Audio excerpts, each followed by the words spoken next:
जय हिंद, जय भारत। साथियों जैसा कि आज का आपने टाइटल देख लिया होगा, जीएसटी रिटर्न भरने की प्रक्रिया के बारे में बताना चाह रहा हूं। जी हाँ, ये आप आसान और सरल तरीके से जान सकते हैं। साथियों, आपको मैं बता देना चाहता हूं कि जीएसटी रिटर्न किस तरीके से भरा जाता है। स्वागत है साथियों, नमस्कार। मैं हूं मनीष द्विवेदी और आज हम सीखेंगे जीएसटी रिटर्न कैसे भरते हैं। यह वीडियो खासकर उन लोगों के लिए है जो पहली बार जीएसटी रिटर्न भर रहे हैं या जो इसे लेकर किसी भी प्रकार की मुश्किलों का सामना कर रहे हैं, उनके बारे में हम बताना चाह रहे हैं। जीएसटी रिटर्न आखिर है क्या? जीएसटी रिटर्न जानने के लिए मैं आपको इसको सरल शब्दों में समझाना चाह रहा हूं। जीएसटी रिटर्न वह फॉर्म है जिसे व्यापारियों और कारोबारियों को जीएसटी विभाग को जमा करना होता है, जिसमें उनकी बिक्री, खरीद और टैक्स की जानकारी देनी होती है। यह रिटर्न मुख्य प्रकार से GSTR 1, GSTR 2A, GSTR 3B और जीएसटीआर 9 होती है। साथियों, जीएसटी रिटर्न भरने के लिए जो डॉक्यूमेंट्स चाहिए, क्या क्या डॉक्यूमेंट्स चाहिए होते हैं? पहला चाहिए आपका सेल्स इनवाइस, दूसरा परचेज इनवाइस और तीसरा पेमेंट के बारे में जानकारी आपको देनी होगी और बैंक स्टेटमेंट भी आपको साथ में लगाना होता है। चौथा चरण जो है साथियों, जीएसटी पोर्टल पर इसे लॉगिन करना होता है। लॉगिन आप कैसे करेंगे? gst.gov.in पर जब आप जाएंगे तो आप वहां जाकर लॉगिन कर सकते हैं। वहां आपको अपना यूजर नेम और पासवर्ड दर्ज करना होगा। वहां पर एक कैप्चा कोड दिखाई देगा। कैप्चा कोड आप जब डालेंगे, इसके बाद आप लॉगिन कर सकते हैं। इसका पांचवा जो चरण है, जीएसटीआर फाइलिंग की प्रक्रिया। जी हाँ, जीएसटीआर फाइलिंग के लिए आपको डैशबोर्ड पर क्लिक करना होगा।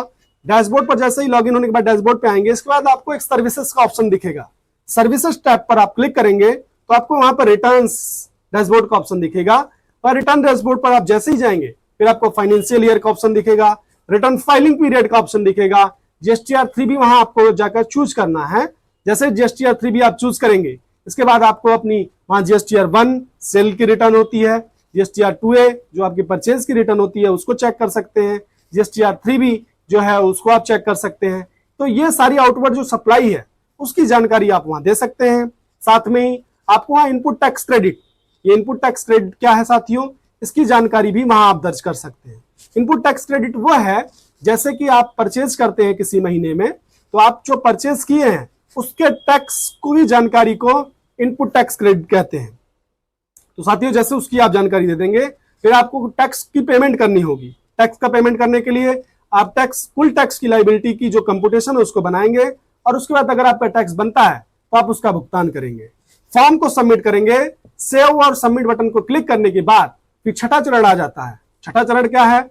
जीएसटी चालान बनाने की प्रक्रिया, यानी जीएसटी की जो चालान है उसको क्रिएट कैसे करेंगे। इसके लिए आपको सेव बटन पर क्लिक करना पड़ेगा। वहां पर आपको टैक्स पेमेंट सेक्शन में जाकर वहां पर आप जो है पेमेंट मेथड का उपयोग कर सकते हैं। वहां आपके पास पेमेंट करने के लिए कई ऑप्शन आता है, नेट बैंकिंग का, ओटीसी का, एनईएफटी का, आरटीजीएस का। तो इस तरीके से आप जो है कर सकते हैं। इसके बाद आप चालान जनरेट कर सकते हैं। चालान जनरेट करने के बाद आप उसे भुगतान कर सकते हैं। फॉर्म को वेरीफाई कर सकते हैं, फाइल कर सकते हैं। फाइल करने के बाद आप उसको जो है एग्री बटन पे जाकर वहां क्लिक करके सबमिट कर सकते हैं अपने रिटर्न को। रिटर्न को सबमिट करने के लिए आप दो तरीके से रिटर्न को सबमिट कर सकते हैं।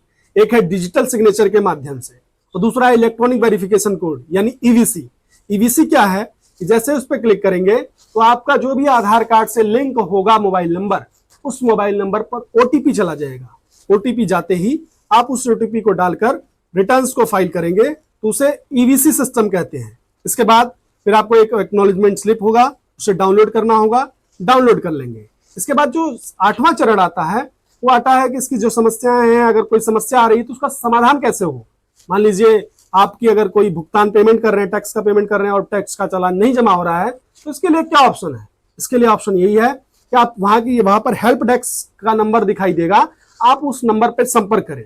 वहां आप संपर्क करेंगे। उससे संपर्क करने से पहले आप अपने इंटरनेट की कनेक्शन की जांच कर लें और बैंकिंग की जो भी समस्या है उसको देख करके आप संपर्क करेंगे तो वहां से भी आपको समाधान प्रॉपरली मिल जाएगा। अगर हम कुल मिलाकर साथियों हम बात करें इस तरीके की जीएसटी रिटर्न्स की प्रक्रिया है। तो दोस्तों, यह थी जीएसटी रिटर्न भरने की प्रक्रिया। उम्मीद है यह वीडियो आपके लिए उपयोगी रहा होगा। अगर आपका कोई सवाल है तो कृपया कमेंट बॉक्स में पूछें और इस वीडियो को लाइक करें, शेयर करें और हमारे चैनल को सब्सक्राइब करना ना भूलें। जय हिंद, जय भारत।